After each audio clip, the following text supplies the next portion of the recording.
My name is Carol, and I'm 22 years old. I recently finished college, and I have a tale to share with you about my home. Well, technically, my mother's home. Or, it was until she died from bowel cancer 4 years ago and bequeathed it to me. Mom was always the organizing type. Even before the cancer diagnosis, she ensured everything was arranged properly. The house was hers outright.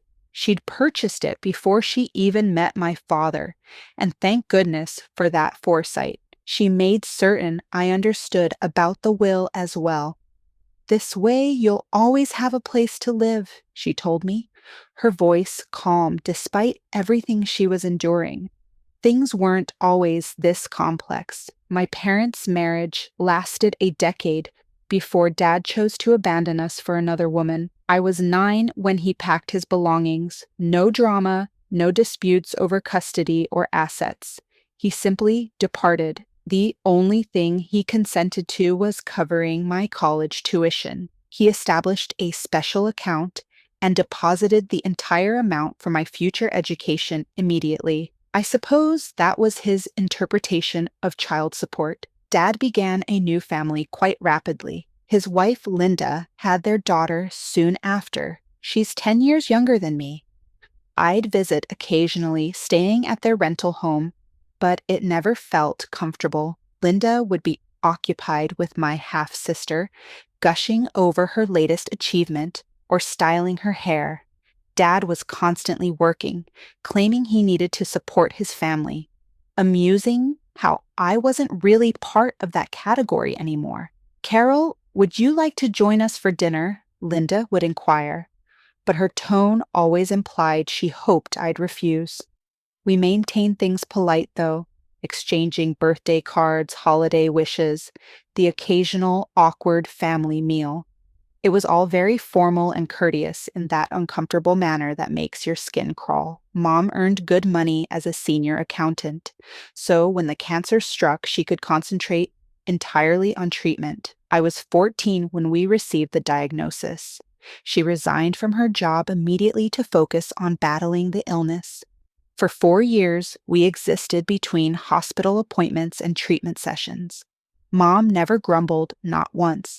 She just continued fighting, continued planning, continued ensuring I would be all right. But cancer doesn't respect plans. I was 18 when she passed away, just weeks before I was scheduled to depart for college in another state. The sorrow hit me severely. I could barely operate. That's when Dad amazed me by actually stepping forward. He, Linda, and my half-sister relocated temporarily to help me deal with the loss. I was too stunned to question it at the time, too thankful for any assistance I could receive. "We'll help you through this," Dad said, placing his arm around my shoulders. Linda nodded along, attempting to appear compassionate while my half-sister examined what was now my house. By the end of summer, I was confronted with a predicament. College was beginning in a few weeks, and I had no clue what to do with Mom's house. My house now. I couldn't stand the idea of selling it, but abandoning it vacant for 4 years didn't seem wise either. That's when Dad presented his suggestion over breakfast one morning. "Carol," he said, pushing his coffee cup aside, "I've been considering, what if we remained here? We'd pay all the expenses, maintain the property. You wouldn't have to worry about anything while you're at school." I glanced at Linda, who was preparing pancakes at the stove. She turned around and smiled. "It would be beneficial for all of us," she added. "Sophie's already registered in the local school, and the house would be well cared for." It made sense. During the 2 months they'd been staying with me, things had been surprisingly pleasant.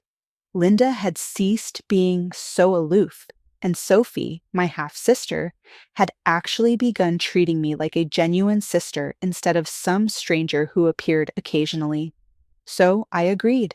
Looking back, it seemed like the ideal solution. I packed up Mom's personal belongings, keeping what I desired and storing the remainder in the attic. I departed for college feeling confident about my choice. Over the next 4 years, I returned home during holidays and summer breaks.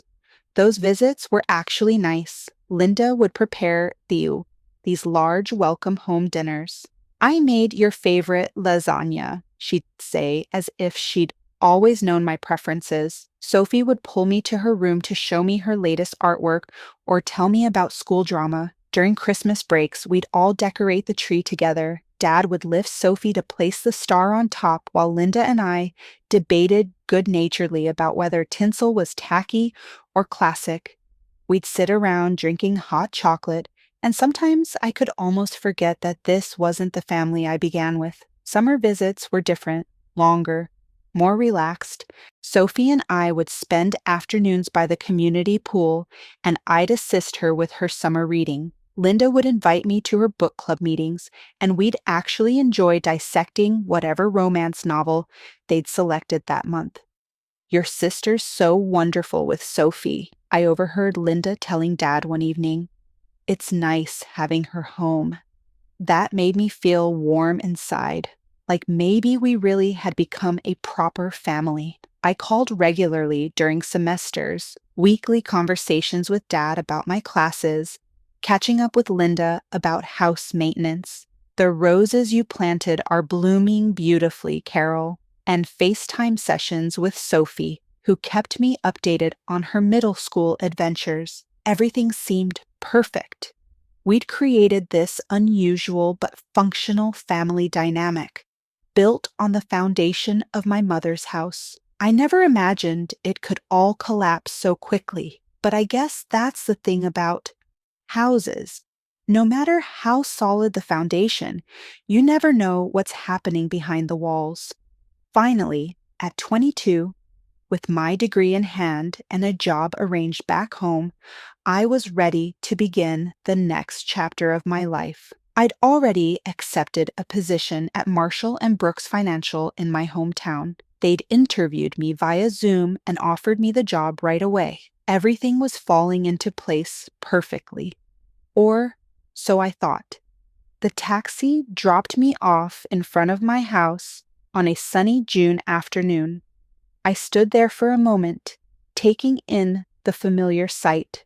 Mom's rose bushes were in full bloom, though they looked different from how she used to maintain them. The lawn was neatly trimmed and new curtains hung in the windows, little changes that had occurred while I was away at college. Wheeling my suitcases up the front walk, I reached for my keys with a smile, already imagining sleeping in my old room tonight. But when I attempted to unlock the door, something was wrong. The key wouldn't turn. I tried again, thinking maybe I was just tired from the journey. But no, the key definitely didn't fit. What the hell? I muttered, trying the key again before finally giving up and knocking on the door loudly, since it was the middle of the day and they might be watching TV. Linda opened the door, her eyes widening in surprise. She was wearing an apron and had flour on her hands, like she'd been baking. Carol, what are you doing here? I wheeled my suitcase inside, noticing Dad and Sophie in the living room, both looking equally startled by my appearance. Sophie was sprawled on the couch with her phone, while Dad sat in his favorite armchair, Mom's old armchair actually, reading something on his tablet. What do you mean? I live here, I said, looking around at what seemed like subtle changes to the living room decor.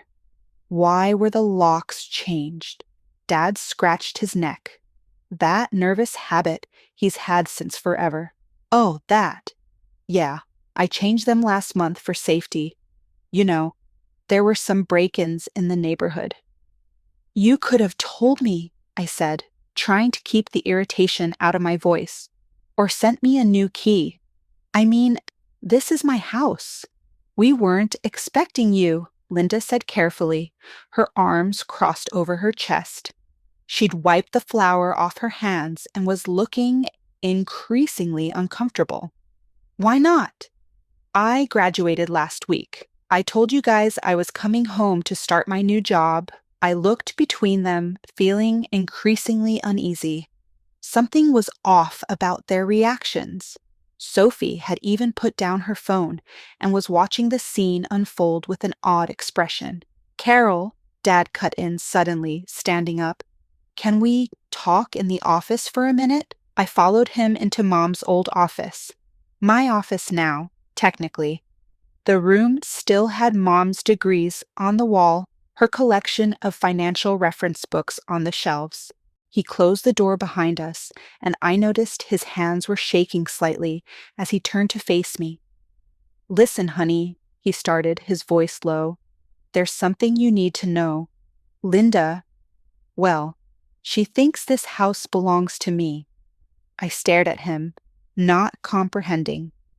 What I told her, he continued, not meeting my eyes, is that it was my house, that I gave it to your mother and you out of kindness after the divorce, and that after your mom passed, it reverted to me.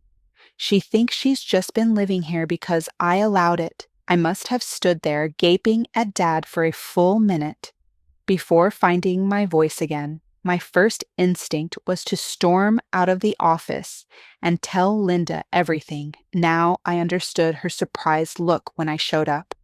In her mind, I was just some freeloader trying to crash in their house. I have to tell her the truth, I said, moving toward the door, but Dad caught my arm. Please, Carol, he begged, his voice barely above a whisper. Just give me a little time. I'll find us a new place to live, I promise. I just need to figure out how to tell her without destroying our marriage. Destroying your marriage? I hissed. What about what you're doing to me? He pulled a set of keys from his pocket, holding them out like a peace offering. These are for the new locks. Please, sweetheart, just a few weeks. That's all I'm asking. Let me handle this my way. I took the keys, feeling sick to my stomach. Fine, I said finally, but this is insane, Dad. You know that, right? He nodded, relief washing over his face. Thank you, honey. I'll make this right. I promise. But things began deteriorating immediately. At dinner that night, the atmosphere was thick with tension. Linda kept shooting me these glances across the table. All her previous warmth vanished. The woman who used to bake my favorite cookies and invite me to book club now behaved like I was a stranger who'd wandered in off the street. More potatoes, Dad? Sophie asked, completely oblivious to the tension. Would anyone mind if I redecorate the living room? Linda asked suddenly, not looking at me. The current setup is a bit outdated. I gripped my fork tighter, knowing she was referring to Mom's furniture arrangement. Dad coughed awkwardly and changed the subject. The next morning, I was preparing coffee when Linda cornered me in the kitchen. She was still in her robe, hair uncombed, but her eyes were sharp and focused. Carol, she said, leaning against the counter, I think we need to discuss your plans. My plans? Yes. When are you planning to search for your own place? She asked casually, like she was asking about the weather. Now that you have a job arranged, you should start thinking about moving out. You're a grown woman now. After all, I took a slow sip of coffee, counting to 10 in my head. Actually, I've discussed with Dad about staying here for now. He's fine with it. Linda's lips pressed into a thin line, and for a moment I thought she might argue. Instead, she just turned and walked out of the kitchen, leaving me alone with my cooling coffee and a growing sense of dread about how this was all going to unfold. The next 2 weeks were like existing in a hostile environment. Linda's attitude shifted from cold to downright passive-aggressive. She'd accidentally wash my clothes with colors that would bleed, claiming she forgot which laundry basket was mine. She'd cook family dinners, but conveniently make just enough for 3 people, acting surprised when I came to the table. When I tried to watch TV in the living room, she'd suddenly need to vacuum right there. If I was using the kitchen to make breakfast, she'd barge in and start reorganizing the cabinets, muttering about how some people never learn to keep things organized. She even moved my mother's favorite vase from its spot on the mantel to some corner shelf, claiming it didn't match her new decorating vision. The worst part was watching Sophie follow her mother's lead. My half-sister, who just weeks ago had been sending me memes and calling me for advice about boys, now rolled her eyes whenever I entered a room. She started calling me that girl when talking about me, to her friends on the phone, loud enough for me to hear. Despite the tension at home, my professional life was taking off. I visited Marshall and Brooks Financial, where they showed me my future workspace. A nice corner desk with a view of downtown. My future colleagues seemed friendly and welcoming, especially Sarah from the risk assessment team, who offered to take me to lunch. "When do you start?" she asked over sandwiches. 2 weeks, I replied, just enough time to settle in at home. That evening at dinner, I shared my start date with the family, trying to maintain some semblance of normalcy. They showed me my office today. "I start in 2 weeks." Linda's fork clinked against her plate as she set it down with exaggerated care. "Well, isn't that wonderful? Once you get your first paycheck, you can start looking for your own apartment. I know of some nice complexes across town, very affordable for young professionals." I caught Dad's pleading look across the table. His eyes seemed to beg me to keep quiet, to maintain his lie just a little longer. I stabbed at my peas and said nothing. To avoid the tension at home, I started reconnecting with old high school friends. Katie and Jessica were still in town, and we'd meet for coffee or shopping trips, falling back into our old rhythms as if no time had passed. But coming home was always uncomfortable. I'd walk in and hear hushed conversations from the kitchen or living room that would stop abruptly when I appeared. Dad and Linda would spring apart like guilty teenagers, papers would be hastily shoved into drawers, and fake smiles would plaster themselves across their faces. Saturday morning, I woke up to an unusually quiet house. No sound of Linda's weekend meal prep in the kitchen, no Sophie's music blasting from her room, no Dad watching sports on TV. The silence felt wrong somehow, like the calm before a storm. I padded downstairs in my pajamas, checking each room as I went. The kitchen was spotless, not just clean, but unused since the night before. The living room was empty, the throw pillows perfectly arranged on the couch. Sophie's boots, usually cluttering the entryway, were gone. Even Dad's car wasn't in the driveway. I checked my phone. No messages, no notes about where everyone had gone. My first thought was that maybe they'd gone out for breakfast, but something felt off. They never went out for breakfast without at least leaving a note. Even during these tense weeks, they had maintained that basic courtesy. I tried calling Dad first, but his phone went straight to voicemail. Weird. I tried a few more times with the same result. That automated voice telling me the person I was trying to reach was unavailable. A knot started forming in my stomach. Finally, I called Linda. She picked up on the fourth ring, just as I was about to hang up. "What do you want?"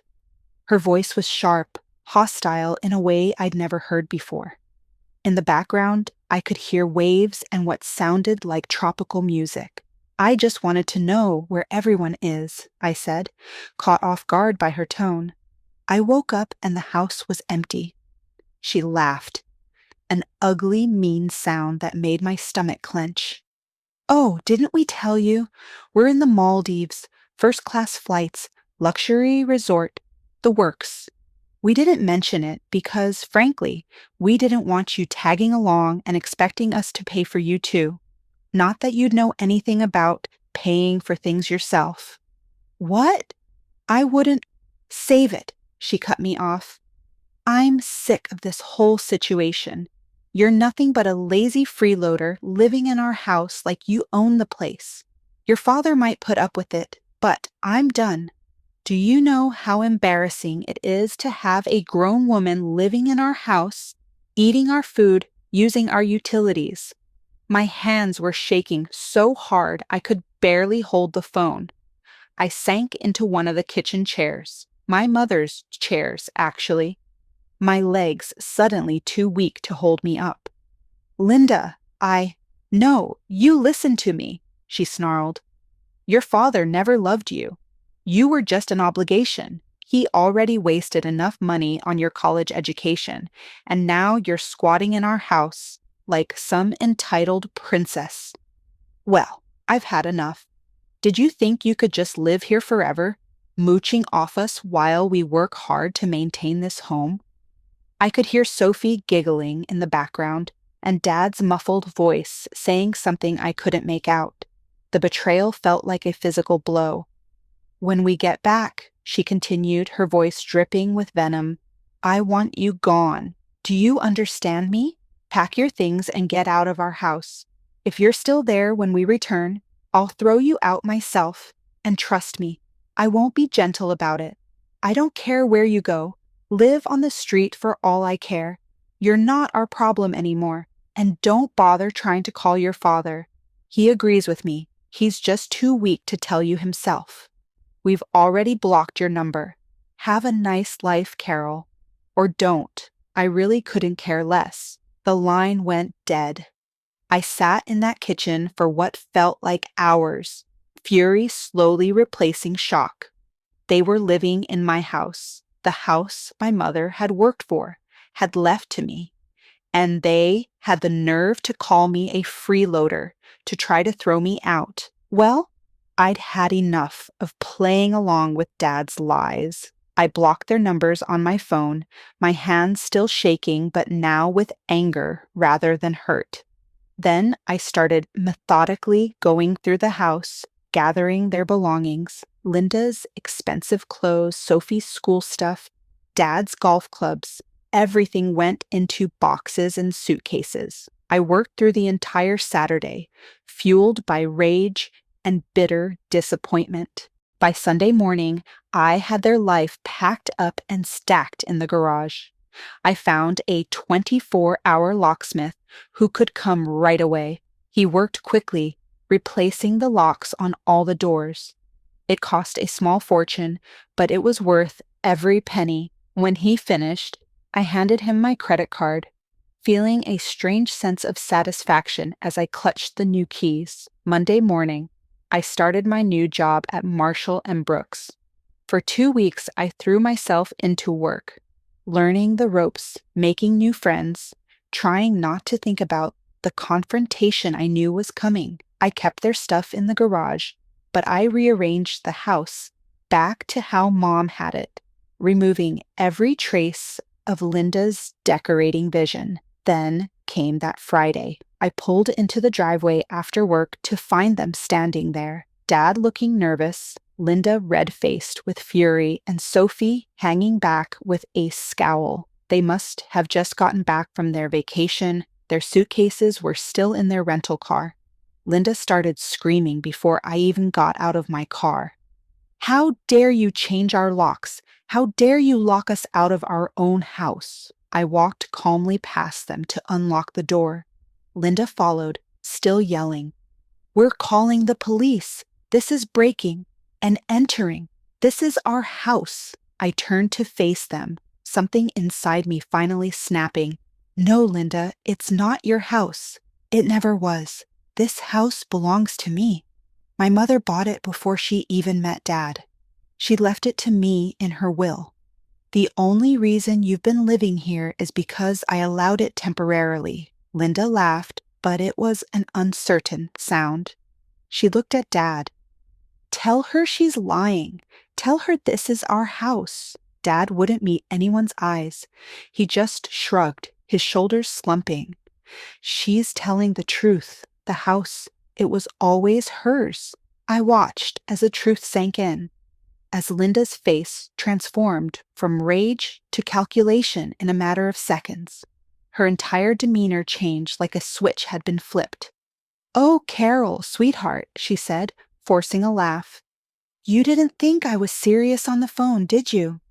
"I was just joking. You know how I can get sometimes." All that sun and those tropical cocktails went to my head. "Stop it," I said quietly, but she kept going. "We're family, remember? All those nice times we had, the book club meetings, the holiday dinners. We can have that again." She took a step toward me, arms outstretched like she was going to hug me. Dad jumped in then, his voice thick with emotion. "Princess, I'm so sorry. I know I handled this all wrong, but I love you. You're my daughter. Please, can't we work this out?" I looked at him, really looked at him. The father who left when I was 9, who paid for my education but missed my life, who lied about my house, my inheritance, my mother's legacy. Work what out, Dad? The fact that you lied to your wife about owning my house, or the fact that you stood by while she planned to throw me out of it? Linda turned back to me with that smile. "Carol, let's be reasonable. We can all live here together. We'll pay rent." "No," I said firmly. "We can't. Your things are in the garage. Take them and leave." That's when Linda's mask cracked again. "You ungrateful little. After everything we've done for you, you'd throw your own family out on the street." I felt oddly calm as I replied, "You just spent what? $10,000 on a luxury vacation you deliberately hid from me? Pretty sure you can afford an apartment." "Carol, please." Dad tried again, reaching for my arm. "I know I messed up, but—" "No," I cut him off. "You didn't mess up. You lied. For 4 years, you let your wife believe she owned my mother's house. You watched her try to redecorate it, rearrange it, erase every trace of Mom, and when she planned to throw me out, you said nothing." "I was going to tell her the truth," he protested. "When? After I was gone? After she'd finished making my house her home?" I shook my head. "I'm done. Get your things and get out." I walked inside and closed the door, ignoring Linda's screams about ingratitude and cruelty. Through the window, I watched them loading boxes from the garage into their rental car. Linda was still yelling, her face red with fury. Sophie was crying. Dad just looked defeated. It took them 3 trips to get everything. As they loaded the last box, Dad tried one more time, knocking on the door. I didn't open it. They finally left as the sun was setting. The next day, Dad tried calling from a new number. "Carol, please," he begged. "We can fix this." "No, Dad, we can't," I said. "Linda made it very clear how you all really feel about me. A freeloader, an obligation, someone you never loved." Maybe those were her words, but your silence said enough. That was 2 months ago. I still live in Mom's house, my house. I've repainted the walls, planted new roses in the garden, made it mine again. Sometimes I think about them, wonder where they ended up, but mostly I think about Mom and how she made sure I'd always have a home, no matter what. Dad still tries to call sometimes, from different numbers. I don't pick up anymore. Some bridges, once burned, should stay ashes. The funny thing is, I'm happier now. My job is going well, I've made new friends at work, and for the first time since Mom died, I feel at peace in this house. Sometimes healing means letting go of people, of lies, of the fairy tale of family that never really existed.